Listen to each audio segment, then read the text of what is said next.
দেশে যা কিছু ভালো কাজ পদ্মা সেতু থেকে শুরু করে কোনো এক অপরাধীকে জেলে গ্রেফতার করা বা কাউরে ক্রসফায়ার করে দেওয়ার সব ক্রেডিট আমরা মাননীয় প্রধানমন্ত্রী, এমনকি ওবায়দুল কাদের অসুস্থ ছিলেন তাকে সুস্থ করে ফিরিয়ে নিয়ে আসার ক্রেডিটও আমরা শেখ হাসিনাকে পাইতে দেখি।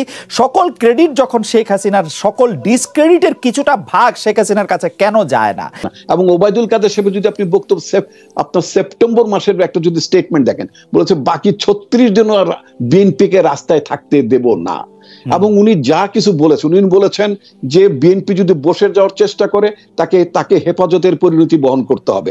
আমরা বলেছিলাম যে আমরা বসছি না। কিন্তু আমার কাছে এটা খুব ইন্টারেস্টিং লাগে যে আপনি শুধু ওবায়দুল কাদেরের কথা শুনেন, বিএনপি নেতাদের কথা শুনেন না যে আওয়ামী লীগ পালানোর পথ পাবে না, আওয়ামী লীগকে আমরা খুঁজে খুঁজে বাইর করব, বিদেশি গিয়ে লাভ হবে না, প্লেন পাবে না, এইসব কথাগুলিও তো বলা হয়েছে। আমি আর এইগুলি বিস্তারিত করলাম না, কিন্তু বলা হয়েছে কিন্তু বিএনপির পক্ষ থেকে যথেষ্ট রকমই এরকম কথা বলা হয়েছে। ওবায়দুল কাদের সাহেব বলেছেন, এখানে আপনাদের পক্ষ থেকে বলেছেন, আমি নাম বললাম না, কিন্তু আমি শুধু একটি প্রশ্ন করতে চাই এই পর্বে, যে সেটি হচ্ছে 2018 সালের নির্বাচন সম্পর্কে আপনি কিন্তু বলতে পারলেন যে 2018 সালের নির্বাচনে এই হয়েছে, কিন্তু 2024 সালের নির্বাচন সম্পর্কে কি আপনি এরকম কোনো কিছু বলতে পারবেন?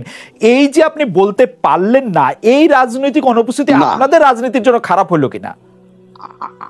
আমি আপনাকে শুধু একটু সংক্ষেপে আমি বলতে চাই, 2018 যে তিক্ত অভিজ্ঞতা 2024 সালে সেটাই রিপিট হতো, এবং ওবায়দুল কাদের সাহেব তো সেটা বলেছেন। এবং সরকার 2018 সালে তো প্রধানমন্ত্রী একটা কথিত একটা সংলাপ করেছিলেন, এবার তো বলেছেন যে তাদের সাথে কোনো সংলাপই হবে না। গভর্নমেন্টের তো অ্যাটিটিউডটাই ছিল যে বিএনপি কে বাইরে রেখে ইলেকশন করে। এখন আপনি হয়তো বলবেন, আপনি যখন জানেন বিএনপি কে বাইরে রেখে ইলেকশন করবে, আপনি সেই চ্যালেঞ্জ গ্রহণ করলেন না কেন? হ্যাঁ, চ্যালেঞ্জটা গ্রহণ করা যেতে পারতো, সেটা হচ্ছে কি আত্মহত্যা করা যেতে পারতো। এটাই তো। কিন্তু রিপন ভাই, আপনি আবারও কিন্তু আরেক পক্ষের কথা কি শুনতেছেন, যে আপনারা কিন্তু দাবি করেছিলেন যে শেখ হাসিনাকে প্রথমে বলতে হবে যে তিনি পদত্যাগ করতেছেন, এই সরকার ছেড়ে দিচ্ছেন, তারপরে তিনি আপনারা আলোচনা করবেন। আপনারা তো খোলা মনে কোনো আলোচনার কোনো প্রস্তাবই দেন নাই। আসলে এই প্রস্তাব নিবে কেমনে? এখন কেউ কি বলবে যে, এখন আপনি আমারে বলবেন যে আপনার সাথে আমি কথা বলবো, আপনি আগে চেয়ার থেকে নাইমা যান, তাহলে মানে এটা তো অনুষ্ঠানের স্বার্থেই আমার হয়তো এই চেয়ারটাতে বসে থাকতে হবে, তাই না? এখন দেখেন, এইটা বিরোধী দল হিসেবে আমি তাকে বলতেই পারি যে আপনি চেয়ার থেকে নামেন। তিনি চেয়ার থেকে না নামলে চেয়ার থেকে দাঁড়াতেও পারতেন, মানে বাদ বলছি। আপনি এটা ইন্টারেস্টিং। তো আমার কাছে মনে হয় যে প্রধানমন্ত্রী শেখ হাসিনা বুঝতে পেরেছিলেন যে চেয়ার থেকে দাঁড়ালেই আপনারা নির্বাচনে চলে আসবেন, আপনারা যদি নির্বাচনে না আসেন তিনি সেই জন্য চেয়ার থেকে দাঁড়াতেও চান নাই। কিন্তু এইটা বুঝেই আপনাদের হয়তো নির্বাচনে আসা দরকার ছিল, এইটা বুঝেই হয়তো আপনাদের নির্বাচনে আসা দরকার ছিল। যাই হোক, সবই আসলে স্পেকুলেশন। আসবো আবার আপনার কাছে। জি না, আপনি শেষ করেন। জি, শেষ করেন রিপোর্ট ভাই, আপনি কি ইন্টারেস্টিং বলতে চাচ্ছিলেন? আমি একটা ইন্টারেস্টিং কথা বলতে চাই। অনেকে বাংলাদেশে যে পাকিস্তানের যে নির্বাচনটা হলো, অনেকে বলেন যে আপনাদের চেয়ে পাকিস্তানে তো অনেক জুলুম হয়েছে, ইমরান খান বন্দী হয়েছে ইত্যাদি ইত্যাদি, তারা তো ইলেকশন করলো এবং তারা স্বতন্ত্র হয়ে তারা প্রায় 100-র কাছাকাছি সিট পেলো, তা আপনারা পেলেন না কেন? ভাই, ওই দেশে তো পাকিস্তানের আর্মি ডিসাইড করে যে কে কোয়ালিশন করবে, কে ক্ষমতা থাকবে, কে নামবে, কে জেলে যাবে, আবার কতদিন পরে আবার ডিস্টেবিলাইজ করে কারে আনবে, এটা পাকিস্তান আর্মি ঠিক করে। কিন্তু আমার দেশে তো বাংলাদেশ আর্মি তো ঠিক করে না, বা বাংলাদেশের পলিটিক্যাল পার্টি ঠিক করে না। আমার দেশের ব্যাপারটা তো ঠিক করে ইন্ডিয়া। ওই যে আপনি দেখেন ওবায়দুল কাদের সে বলেন না, দিল্লি আছে, আমরা আছি, দিল্লি আছি। আরে ভাই, যখন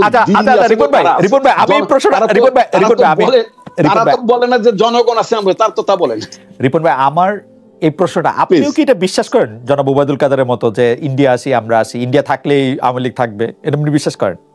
হ্যাঁ, আমি আওয়ামী লীগের পার্সপেক্টিভ তাই মনে করি। না, আপনি আওয়ামী লীগের পার্সপেক্টিভ জানতে চাইছি না, আমি আপনার পার্সপেক্টিভ। আপনি কি মনে করেন যে আওয়ামী লীগ ততদিন ক্ষমতা থাকবে যতদিন ইন্ডিয়া তাকে ক্ষমতা রাখতে চাইবে? আপনি এই ইয়াতে বিশ্বাস করেন?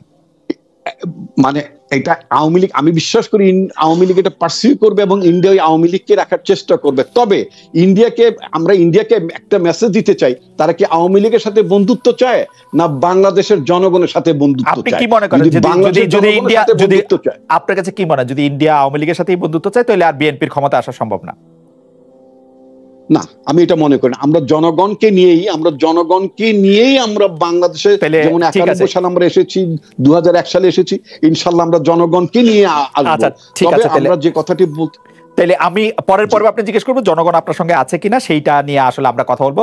ডক্টর আসাদুজ্জামান রিপন, আপনি অনেকগুলি বিষয় খুব চমৎকার বলেছেন, সেজন্য আপনাকে আমি সরকারের এবং সরকারি দলের দুটোকে সমন্বয়ে আমি বলছি যে মানে প্রশ্রয়ে বাংলাদেশে অর্থনৈতিক দুর্নীতি এগুলি প্রশ্রয় পায় কিনা। আমাদের সাধারণ মানুষের ধারণা বড় কেউ মাথার উপরে না থাকলে এই দুর্নীতি সম্ভব হতো না।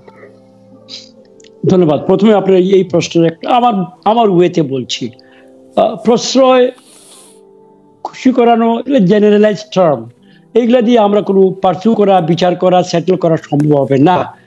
আপনাকে সুনির্দিষ্টভাবে বলতে হবে কোন কেসে কাকে প্রশ্রয় দিয়ে সরকার তাকে সুযোগ দিয়েছে অন্যায় করার। তাহলে আমাদের বিচার ব্যবস্থা আছে, আইন কানুন আছে। যতই অনেকে দুর্বল মনে করুক না কেন, we have a set of laws, we have constitution, এইগুলোকে মান্য করেই আমাদেরকে এগোতে হচ্ছে। সুতরাং এই যে ঢালা মন্তব্য যে সরকারি আশ্রয়ে প্রশ্রয়ে এরা বড় হচ্ছে, অন্যায় করছে, আমি সরি টু সে আমি আপনার সঙ্গে একমত হতে পারছি না। It is not correct. শুনুন, পলিটিক্স একটা মাস মুভমেন্ট, লক্ষ লক্ষ লোক নানা পর্যায়ের নানা মতের এখানে কাজ করে, তাদের সঙ্গে নানা ধরনের কৌশল, নানা ধরনের কথাবার্তা, র্যালি, চিৎকার এগুলো করতে হয়। র্যালি চিৎকারের কথাবার্তা নিয়ে তো আমরা সিরিয়াস ডায়ালগে যেতে পারবো না। একটা ছোট্ট প্রশ্ন করতে চাই। আমরা দেখেছি যে আপনি মন্ত্রিসভার সদস্য ছিলেন, এখনো পরিকল্পনা বিষয়ক সংসদীয় স্থায়ী কমিটির আপনি সভাপতি, আপনি একজন মাননীয় সংসদ সদস্য, বেশ কয়েকবার সদস্য। আমরা দেখেছি যে বাংলাদেশে যা কিছু ভালো কাজ, পদ্মা সেতু থেকে শুরু করে কোনো এক অপরাধীকে জেলে গ্রেফতার করা বা কাউরে ক্রসফায়ার করে দেওয়া, সব ক্রেডিট আমরা মাননীয় প্রধানমন্ত্রী, এমনকি ওবায়দুল কাদের অসুস্থ ছিলেন, তাকে সুস্থ করে ফিরিয়ে নিয়ে আসার ক্রেডিটও আমরা শেখ হাসিনাকে পাইতে দেখি। সকল ক্রেডিট যখন শেখ হাসিনার, সকল ডিসক্রেডিটের কিছুটা ভাগ শেখ হাসিনার কাছে কেন যায় না? কেন আমরা এটা মনে করব যে বাংলাদেশের সর্বোচ্চ পর্যায়ে ব্যাংকে ডাকাতি হচ্ছে, লুটপাট হচ্ছে, অর্থনৈতিক ক্ষেত্রের মধ্যে আমরা দুর্নীতিকে আটকাতে দেখছি না? তার দায় কেন শেখ হাসিনার কাছে যাবে না? মানে সেটা কেন আমরা ধরে নিব না যে ওইটার মধ্যে ওনার প্রশ্রয় বা এটা আছে? মানে এটা কেন? শুনেন, ওকে, কেন বলে এটা বিস্তারিত জবাব এই মুহূর্তে সম্ভব না। একটি কথা আপনার মানতে হবে, ব্যালেন্স শিট বটম লাইন যোগ বিয়োগ করে যদি নেট ফল ইতিবাচক হয়, আমরা ঘোষণা দেই ইতিবাচক। এখানে মাননীয় প্রধানমন্ত্রীর কাজ কারবার, তার যে অর্জন, তার গত 15 বছরের বাংলাদেশের জীবনমান পরিবর্তন করা ইত্যাদি ইত্যাদি অনেক কিছু বলার দরকার নেই। যোগ বিয়োগ করে আমরা দেখেছি, বিশ্ব দেখছে, আমাদের জনগণ দেখছে, মোটা দাগে বেশিটা ইতিবাচক।